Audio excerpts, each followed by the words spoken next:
말해보거라. 바쁘다면서 10년 동안 한 번도 내 아버지 제사에 안 왔으면서 어떻게 처가 제사는 갈 수 있었니?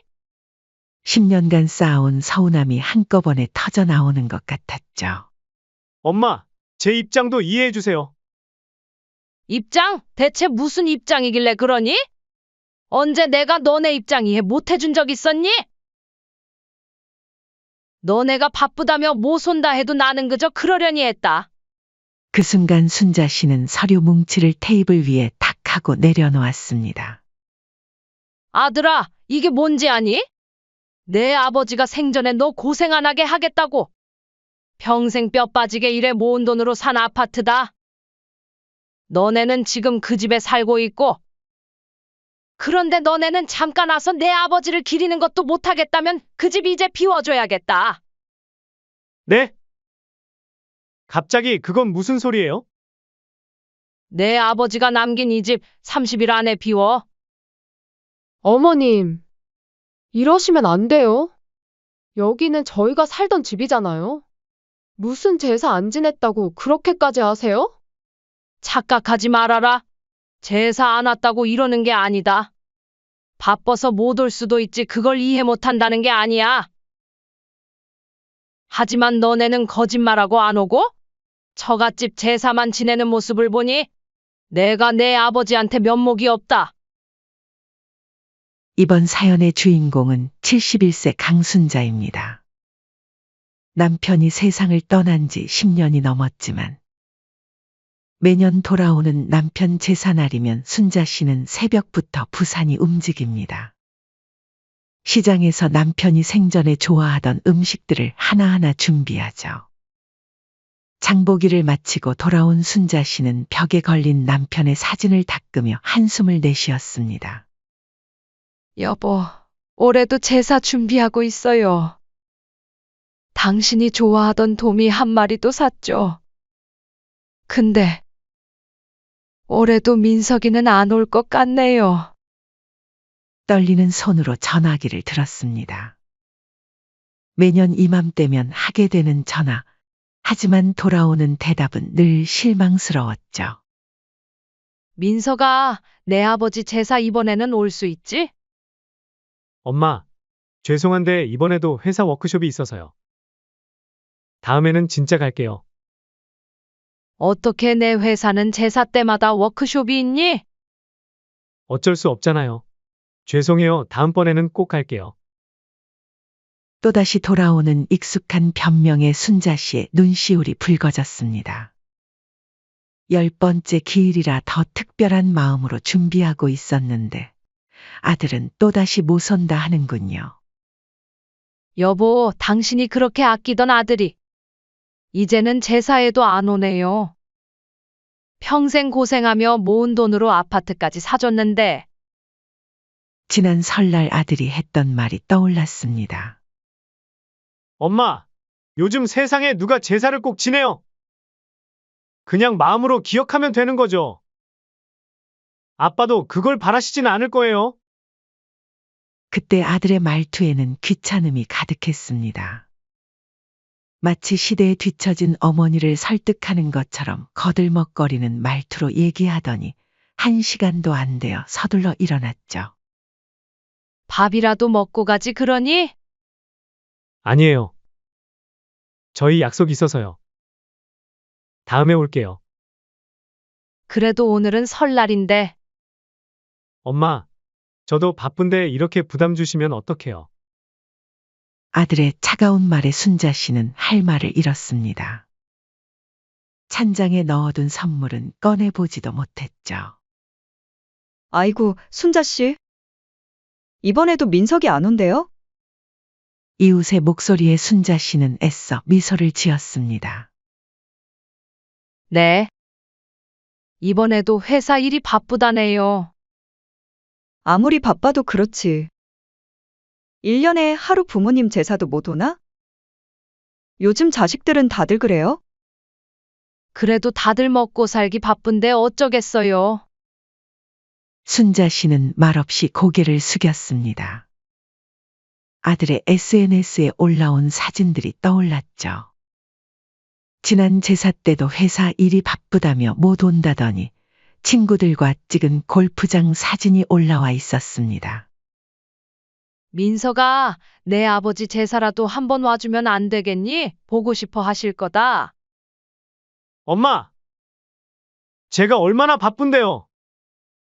일이 먼저예요. 엄마는 제 사정은 전혀 이해 못 하시면서. 되레 화를 내는 아들의 모습에 순자 씨는 말문이 막혔습니다. 언제부터 아들이 이렇게 변했을까요? 어린 시절 민석이는 아버지를 그토록 따랐었는데 초등학교 운동회 때면 아버지가 응원하러 오시는 걸 그렇게 좋아했고 중학교 입학식 날 새 교복을 입고 아버지와 찍은 사진을 보물처럼 여겼었죠. 여보, 기억나세요? 민석이가 대학 합격했을 때 당신이 얼마나 기뻐하셨었는지. 그날 밤 동네 치킨집에서 치킨을 사들고 오시면서 얼마나 좋아하셨었어요. 남편은 생전에 아들 공부시키는 걸 평생의 낙으로 여겼습니다. 건설 현장에서 허리가 휘도록 일하면서도 단 한 번도 불평하지 않았죠. 새벽에 나가 늦은 밤에 들어와도 우리 아들 공부하는데 돈이 드니까 열심히 벌어둬야지. 하며 웃던 모습이 아직도 생생합니다. 대학 등록금을 마련하기 위해 밤낮 없이 일하던 남편은 결국 그때부터 건강이 나빠지기 시작했습니다. 하지만 그때도 우리 민석이만 잘 되면 된다며 끝까지 일터를 지켰죠. 아들이 결혼할 때도 그랬습니다. 평생 모은 돈으로 신혼집을 장만해주면서도 남편은 행복해했죠. 우리 아들 고생 안 하고 살았으면 좋겠다. 며 웃던 모습이 아직도 생생합니다. 그리고 남편이 마련해준 그 집에서 아들은 지금도 편하게 살고 있습니다. 엄마, 이번엔 출장 가게 돼서 못 가요. 다음엔 꼭 갈게요. 작년에는 다음번에 꼭 온다고 말하지 않았니? 회사 일이란 게 제 마음대로 안 되잖아요. 엄마도 이해하시죠? 그리고 요즘은 다들 바빠서 이런 거 신경 쓸 시간도 없어요. 순자 씨는 마당 한켠에 놓인 의자에 앉아 하늘을 올려다봤습니다. 먹구름이 낀 하늘처럼 마음도 점점 어두워져만 갔죠. 남편이 그토록 아끼던 아들이 이렇게 변할 줄은 몰랐습니다. 어버이날에도 택배로 보내온 편의점 꽃다발이 전부였습니다. 카드에 적힌 짧은 문구.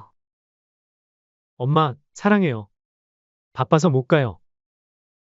그 글씨를 보고 있자니 가슴 한켠이 아려왔습니다. 그렇게 어김없이 다시 찾아온 제사날, 순자 씨는 더 이상 아들을 기대하지 않기로 했습니다. 참을 만큼 참았고 이해할 만큼 이해했으니까요. 이번엔 정말 중요한 회의가 있어서. 또다시 들려오는 아들의 변명을 들으며 순자 씨는 씁쓸한 미소를 지었습니다. 이제는 그 말이 거짓말일 수도 있다는 걸 알면서도 굳이 확인하고 싶지 않았죠. 오늘은 제사상이라도 잘 차려놔야지. 그렇게 남편 제삿날 새벽부터 준비를 마친 순자 씨는 시장으로 향했습니다. 남편이 생전에 좋아하던 도미와 북어를 사러 가는 길이었죠. 평소 다니던 시장길이었지만 오늘따라 발걸음이 무거웠습니다. 순자 씨, 제사 준비하러 오셨어요? 네, 우리 남편이 생전에 도미를 참 좋아해서요. 아이고, 올해도 혼자 준비하시나 봐요? 괜찮아요. 저 혼자서도 잘 알 수 있으니까요. 생선가게 주인과 이야기를 나누던 순자 씨의 귀에 익숙한 목소리가 들려왔습니다. 장모님, 이것도 사야죠? 좋은 걸로 올려드려야죠. 순자 씨는 그 자리에 얼어붙었습니다. 분명 아들의 목소리였습니다. 고개를 돌리자 믿을 수 없는 광경이 눈앞에 펼쳐졌죠. 아들 부부가 안사돈과 함께 장을 보고 있었습니다. 아들은 제사 용품이 가득 담긴 상자를 들고 있었고 며느리는 활짝 웃으며 안사돈과 이야기를 나누고 있었죠. 2시간 전만 해도 전화로 회사 워크숍 때문에 못 간다던 아들이었습니다. 우리 사위는 정말 효자예요. 제사 한 번도 빠진 적이 없다니까요. 장 보는 것부터 제사 지내는 것까지 하나하나 다 신경 써주니 얼마나 든든한지 몰라요. 잇따라 시장 상인들의 칭찬이 이어졌습니다. 사위가 참 효자네. 이렇게 직접 도와주고. 요즘 세상에 저렇게 부모 제사 잘 보시는 자식이 어디 있다고. 한마디 한마디가 비수가 되어 순자 씨의 가슴을 파고들었습니다. 손에서 장바구니가 떨어졌고 바닥에 쏟아진 장바구니처럼 그녀의 마음도 산산조각 났죠. 회사 일이 바빠서. 워크숍이 있어서. 중요한 미팅이 있어서. 지난 10년간 아들이 했던 모든 말들이 거짓이었습니다. 처가 제사는 빠지지 않고 참석하면서 친아버지 제사는 매번 핑계를 대며 오지 않았던 것이죠. 그 순간 며느리가 순자 씨를 발견하고 말했습니다. 아들의 얼굴이 순간 굳어졌죠. 엄마. 여기서 뭐 하세요? 아, 맞다. 오늘 아버지 제사. 그래, 내 아버지 제사 준비하러 왔지. 너는 회사 워크숍이 있다며? 지금 거짓말한 거니? 아들은 잠시 말을 잃었다가 오히려 큰 소리를 치기 시작했습니다. 바쁘니까 아버지 제사. 이번엔 쉬고 내년에 지내자고 했잖아요. 괜히 사람 무안하게. 순자 씨는 눈을 크게 떴습니다. 거짓말하다 들킨 것도 모자라 적반하장으로 나오고 있었죠. 아니, 아무리 그래도 바쁘다고 거짓말을 하면서까지 한 거니? 거짓말이 아니라 정말 바빴던 거예요. 장모님 댁 일정이 먼저 잡혔어요. 매번 아버지 제사랑 겹쳐서 저도 곤란하다고요. 아들의 말에 순자 씨는 가슴이 찢어지는 것 같았습니다. 그럼 내 아버지 제사는 후순이란 거니? 그래서 매번 못 온다고 한 거고? 엄마가 자꾸 이런 식으로 말씀하시니까 더 오기 싫은 거예요. 저희도 살기 바빠요. 어머님, 아기는 다음에 하시고 저희 이제 가봐야 할 것 같아요. 그래요, 엄마. 일단 다음에 얘기해요. 장모님 기다리시고 있어요. 며느리의 말에 아들은 고개를 돌렸습니다. 순자 씨를 그대로 두고 발걸음을 돌리는 아들의 뒷모습을 보며 떨리는 손으로 바닥에 떨어진 장바구니를 주워들었습니다. 아들이 돌아서서 짜증 섞인 목소리로 말했습니다. 눈치를 보긴 누가 눈치를 봐. 다른 사람도 아니고 내 아버지 제사다. 그리고 여태껏 나도 강요하기 싫어서 별다른 말 안 했어? 그런데 내 아버지 제사는 안 지내면서 처가 제사는 지낸다는 게 말이나 되니? 어머님, 저희도 나름대로 효도하려고 노력하고 있어요. 명절에도 찾아뵙고. 그래, 1시간 들렀다 가는 게 효도지. 엄마는 왜 저희를 이해하려고 노력은 안 하시면서 자꾸 이런 식으로. 이해? 내가 뭘 이해해야 하는데? 내가 거짓말한 걸? 아니면 내 아버지 제사는 무시하면서 처갓집 제사만 꼬박꼬박 가는 걸? 아들의 얼굴이 붉어졌습니다. 안사도는 민망한 듯 그 자리를 피했고 주변의 시선은 점점 더 따가워졌죠. 말이라도 바르게 해. 바쁘다고 거짓말할 거면서. 차라리 처음부터 솔직하게 엄마, 나 아버지 제사 안 갈 거예요. 그러지 그랬어. 순간 아들의 얼굴이 창백해졌습니다. 엄마 제가 그렇게 말하면 들어주실 거였어요? 안 들어주실 거니까 저도 거짓말한 거죠. 됐다. 그만 얘기하자. 얼른 제사 지내러 처가에 가거라. 나는 혼자 지낼 테니. 순자 씨는 떨리는 발걸음으로 돌아섰습니다. 뒤에서 아들이 뭐라고 말하는 소리가 들렸지만 더 이상 듣고 싶지 않았죠. 그렇게 집으로 돌아오는 길, 순자 씨의 발걸음은 천근만근이었습니다. 그동안 아들이 했던 모든 변명들이 거짓이었다는 사실이 가슴을 짓눌렀죠. 현관문을 열고 들어서자 벽에 걸린 남편의 사진이 순자 씨를 바라보고 있었습니다. 그 앞에 앉아 한참을 울었죠. 순자 씨는 오랫동안 남편의 사진을 바라보았습니다. 문득 서랍장에 보관해둔 서류들이 떠올랐죠. 남편이 남긴 아파트. 아들 부부가 지금 살고 있는 그 집의 등기부등본이었습니다. 그 순간 순자 씨의 눈빛이 달라졌습니다. 더 이상 슬픔만 있는 게 아니었죠. 그렇게 순자 씨는 마음속으로 어떤 결심을 하게 됩니다. 그리고 그 결심은 곧 아들 부부가 전혀 예상하지 못한 방향으로 흘러가게 되었죠. 시장에서의 일이 있던 다음 날 저녁, 순자 씨는 아들 부부를 불렀습니다. 전화를 받은 아들은 잠시 망설이는 듯했지만 시장에서 있었던 일 때문일 거라 생각했는지 평소보다 일찍 도착했죠. 아들 부부가 현관문을 열고 들어서는 모습이 어쩐지 평소보다 작아 보였습니다. 엄마, 어제 있었던 일은 오해가 좀 있어요. 그래, 앉아봐라. 할 말이 있어. 순자 씨의 목소리는 어느 때보다도 단단했습니다. 남편이 세상을 떠난 후 매년 제사 때마다 아들의 거짓말에 속아왔던 시간들. 서랍에서 차곡차곡 준비해둔 서류 뭉치를 꺼냈습니다. 너희는 왜 내 아버지 재산은 안 지내면서 처가 재산은 그렇게 챙기니? 엄마, 그건 아들이 말을 꺼내려는데 며느리가 끼어들었습니다. 평소처럼 당당한 목소리였죠. 어머님, 요즘 누가 제사를 그렇게 챙겨요? 그냥 마음으로 기리면 되는 거죠. 그래? 그러면 사돈댁 재산은 왜 그렇게 열심히 가는 거니? 며느리의 얼굴이 순간 굳어졌습니다.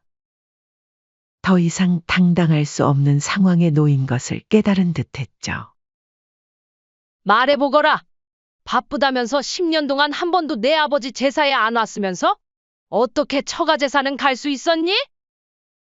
순자 씨의 목소리가 높아졌습니다. 10년간 쌓아온 서운함이 한꺼번에 터져 나오는 것 같았죠. 엄마, 제 입장도 이해해 주세요. 입장? 대체 무슨 입장이길래 그러니? 너네 입장 내가 이해 못 해준 적 있었니? 너네가 바쁘다며 못 손다 해도 나는 그저 그러려니 했다. 아들이 고개를 숙였습니다. 하지만 며느리는 여전히 뻔뻔한 태도였죠. 순간 순자 씨는 서류 뭉치를 테이블 위에 탁 하고 내려놓았습니다. 그 소리에 아들 부부가 흠칫 놀랐죠. 아들아, 이게 뭔지 아니? 내 아버지가 너 고생 안 하게 하겠다고. 평생 뼈 빠지게 일해 모은 돈으로 산 아파트다. 너네는 지금 그 집에 살고 있고, 그런데 너네는 잠깐 와서 내 아버지를 기리는 것도 못하겠다면 그 집 비워줘야겠다. 순간 방 안이 쥐 죽은 듯 조용해졌습니다. 창밖에서 들리는 바람 소리만이 정막을 채웠죠. 네? 갑자기 그건 무슨 소리예요? 내 아버지가 남긴 이 집 30일 안에 비워. 아들의 얼굴이 창백해졌습니다. 10년 동안 한 번도 보지 못했던 표정이었죠. 며느리도 더 이상 뻔뻔한 태도는 찾아볼 수 없었습니다. 엄마, 갑자기 무슨 말씀을 그렇게 하세요? 아직 너네한테 명예 이전도 안 했으니? 이제 이 집에서 나가주면 좋겠어. 며느리가 벌떡 일어났습니다. 어머님, 이러시면 안 돼요. 여기는 저희가 살던 집이잖아요. 무슨 제사 한 번 안 지냈다고 그렇게까지 하세요? 너희가 산 집이니? 내 아버지가 평생 모은 돈으로 너희 신혼 때 사준 거야? 근데 그 은혜도 모르고. 그리고 나는 너네한테 단순하게 제사 한 번 안 왔다고 이러는 게 아니다. 착각하지 말아라. 바빠서 못 올 수도 있지. 그걸 이해 못 한다는 게 아니야. 하지만 너네는 거짓말하고 안 오고 처갓집 제사만 지내는 모습을 보니 내가 내 아버지한테 면목이 없다. 남편이 이 집을 마련하기 위해 얼마나 고생했는지 순자 씨는 너무나 잘 기억하고 있었습니다. 밤낮으로 일하다 쓰러질 때도 있었지만 우리 아들 결혼할 때는 좋은 집을 마련해주고 싶다며 끝까지 일터를 지켰던 남편이었죠. 아들이 황급히 말을 이었습니다. 엄마, 제가 잘못했어요. 앞으로는 제사도 꼭 모시고. 이제 와서? 10년 동안 거짓말하면서 처갓집만 다니더니 이제 와서 그런 말이 나와? 순자 씨는 차갑게 말을 이었습니다. 내 아버지가 얼마나 널 아꼈는지 알아. 밤낮으로 일해서 너 공부시키고 결혼할 때도 이 집 사준다고 얼마나 기뻐하셨는지.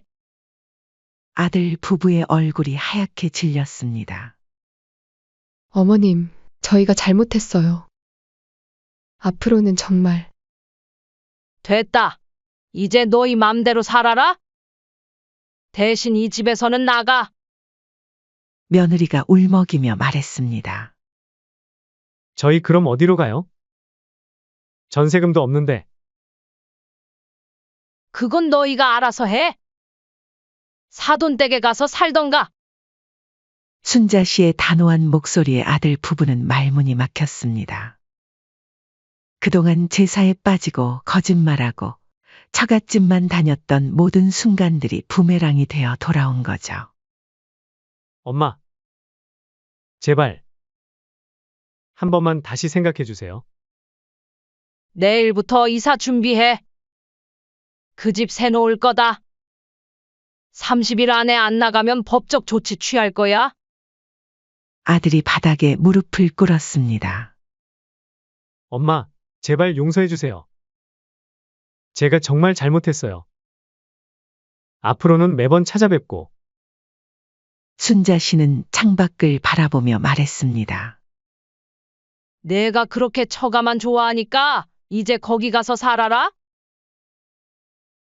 나는 더 이상 너희 눈치 볼 일 없을 테니까.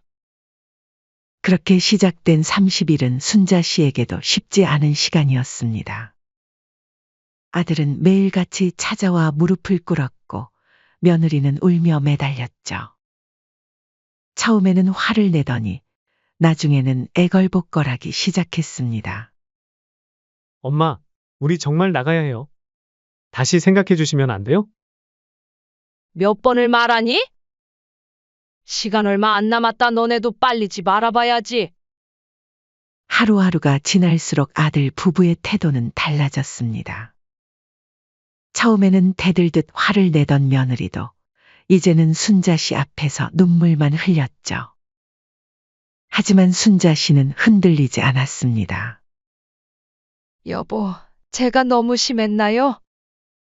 밤마다 남편의 사진 앞에서 순자 씨는 중얼거렸습니다. 하지만 그때마다 아들이 10년 동안 제사에 한 번도 오지 않았던 일. 거짓말로 변명하던 모습, 사돈댁만 찾아다니던 모습이 떠올랐죠. 더 이상 망설일 필요가 없었습니다. 30일이 지나고 결국 아들 부부는 짐을 싸들고 나갔습니다. 순자 씨는 그들이 떠나는 모습을 담담히 지켜봤죠. 여보, 자식이라고 다 같은 자식은 아닌가 봐요. 벽에 걸린 남편의 사진이 묵묵히 순자 씨를 바라보고 있었습니다. 그 눈빛 속에서 순자 씨는 자신의 결정이 옳았다는 확신을 얻은 듯했죠. 한 달 후 순자 씨의 집 건너편 커피숍. 이사 트럭이 떠나고 아들 부부가 처갓집으로 향하는 모습이 보였습니다. 고급 아파트에서 살던 그들의 짐이라고는 믿기지 않을 만큼 초라한 이삿짐이었죠. 10년 동안 쌓였던 서운함이 한순간에 사라진 듯 했습니다. 하지만 아들 부부에게는 이제 진짜 시련이 시작되고 있었습니다. 사돈댁에서의 반응은 예상보다 훨씬 차가웠습니다. 평소 안사돈은 사위에게 한없이 자상했지만 이날만큼은 달랐죠. 우리 집에서 어떻게 살 거라는 말이니? 불편하지 않겠어? 그리고 너희가 들어올 자리도 없다. 아들은 그제서야 깨달았습니다. 매번 처가 가족 행사와 제사에 빠짐없이 참석해왔지만 정작 어려울 때는 외면하는구나 하는 것을 말이죠. 그러고 보니 엄마랑 아빠는 아무 조건 없이 나를 위해 살아왔구나. 결국 아들 부부는 근처 월세 단칸방을 얻어 들어가야 했습니다. 40평대 아파트에서 살다가 15평도 안 되는 집으로 옮기게 된 거죠. 여보, 우리가 너무 잘못한 거 아니에요? 엄마한테 그렇게 하지 말걸. 이제 와서 그런 소리를. 방 안에는 짐도 제대로 풀지 못한 채 쌓여 있었습니다. 좁은 공간에 들어가지 못한 가구들은 전부 처분해야 했죠. 매일 아침 아들은 출근길에 예전 집 앞을 지나쳐야 했습니다. 그때마다 가슴이 미어졌죠. 한때는 자신의 집이었던 그곳에서 이제는 더 이상 살 수 없다는 현실이 받아들이기 힘들었습니다. 저희가 너무 못됐었나 봐요. 제사도 안 가고, 거짓말도 하고, 며느리의 눈에도 이제는 후회의 눈물이 고였습니다. 사돈댁 제사만 열심히 다니던 그들이었지만 이제는 그곳에서조차 환영받지 못했죠. 한편 순자 씨의 삶은 평온했습니다. 더 이상 아들의 핑계를 듣지 않아도 되었고 거짓말에 상처받지 않아도 됐죠. 오히려 더 편해진 것 같네. 강요할 필요도 없고 기대할 필요도 없으니. 며칠 뒤 아들이 퇴근길에 찾아왔습니다. 이번에는 혼자였죠. 엄마. 저 왔어요. 왜 왔니? 그냥 생각나서 왔어요. 초라해진 아들의 모습에 순자 씨의 마음이 잠시 흔들렸지만 10년간의 서운함을 떠올리며 마음을 다잡았죠. 이제 와서 뭐 하러 그러니? 너희 편한 대로 살아라. 엄마, 제가 정말 잘못했어요. 아빠 제사도 안 오고, 거짓말도 하고, 그만해라. 이제 와서 그런 말 해봤자 뭐하니? 아들은 눈물을 흘리며 자리에서 일어났습니다. 이제 나는 너한테 아무것도 바라지 않을 거다. 죄송해요, 엄마. 이제야 깨달아요. 그렇게 시간이 흘렀습니다. 아들 부부의 생활은 점점 더 어려워졌고 사돈과의 관계도 더욱 멀어졌죠. 명절 때면 을에 찾아가던 사돈댁도 이제는 발걸음이 떨어지지 않았습니다. 더 이상 갈 곳이 없어진 그들이었습니다. 예전에 그토록 열심히 찾아가던 사돈댁은 이제 그들을 반기지 않았고 순자 씨의 집은 그들이 갈 수 없는 곳이 되어버렸죠. 간혹 시장에서 아들 부부를 마주치기도 했지만 더 이상의 기대나 원망은 없었죠. 그렇게 시간이 흘러 남편의 제사날이 다가왔습니다. 순자 씨는 평소처럼 조용히 제사 준비를 했죠. 더 이상 아들에게 연락하지 않았고 기대하지도 않았습니다. 그런데 제사 시간이 되자 예상치 못한 일이 벌어졌습니다. 엄마. 저 왔어요. 문 밖에 아들이 서 있었습니다. 저 오랜만에 아버지께 절하고 가도 될까요? 순자 씨는 말없이 문을 열어주었습니다. 아들은 조용히 들어와 제사상 앞에 무릎을 꿇었죠. 아버지, 죄송합니다. 이제야 찾아뵙네요. 그동안 잘 지내셨죠? 처음으로 진심을 담아 절하는 아들의 모습을 보며 순자 씨는 묵묵히 서 있었습니다. 더 이상 바라는 것도 기대하는 것도 없었지만 이렇게라도 찾아오는 것이 나쁘지는 않았죠. 밥 먹고 가렴. 네, 엄마. 이제 순자 씨는 알았습니다. 자식이라고 해서 무조건 용서하고 이해할 필요는 없다는 것을. 오히려 단호하게 선을 긋고 나니 서로가 더 편해진 것 같았죠. 여보, 이제 우리 편하게 살아요. 더 이상 눈치 볼 일도 없고 서운할 일도 없으니까요. 벽에 걸린 남편의 사진이 미소 짓는 것만 같았습니다. 이제 순자 씨의 인생에는 새로운 장이 시작되고 있었죠. 이제 제삿날마다 아들은 조용히 찾아왔고 순자 씨는 조용히 맞이했습니다. 더 이상의 기대도 서운함도 없는 담담한 관계. 어쩌면 이게 서로에게 가장 좋은 방법이었는지도 모릅니다. 인생이란 게 참 묘하네요. 자식 때문에 울고 웃다가 이제는 이렇게 초연해질 수 있다니. 창밖으로는 아들 부부가 무거운 발걸음으로 돌아가는 모습이 보였지만 더 이상 그것에 마음이 흔들리지 않았죠. 그렇게 순자 씨의 새로운 인생이 시작되었습니다. 강요 없는 관계, 기대 없는 만남. 어쩌면 이것이 진정한 사랑이자 관계의 시작일지도 모르겠습니다.